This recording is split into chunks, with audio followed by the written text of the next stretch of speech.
বাড়িতে বানিয়ে নিতে পারেন এগ বার্গার। এখানে আমি বার্গারের জন্য আগে প্রথমে বাটার দিয়েছি, তারপরে এইভাবে সমস্ত আনাজগুলোকে ফ্রাই করে নিচ্ছি। দেখতেই পাচ্ছেন ক্যাপসিকাম, গাজর, পেঁয়াজ, এই নুন সামান্য আর সামান্য চাট মশলা দিয়ে আমি এই ভালো করে এগুলোকে নেড়ে চেড়ে নিয়েছি। এরপরে এগুলো নামিয়ে নিয়েছি।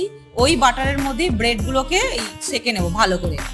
এবার সেঁকা হয়ে গেছে। এরপরে আমি এখানে মেয়োনিজ দিলাম, ঠিক এইভাবেই আমি দেবেন আপনারাও।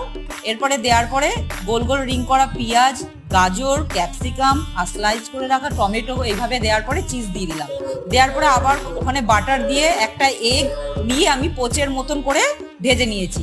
এই পোচের মধ্যে আমি একটু নুন আর একটু গরম মশলা দিয়ে দিয়েছি।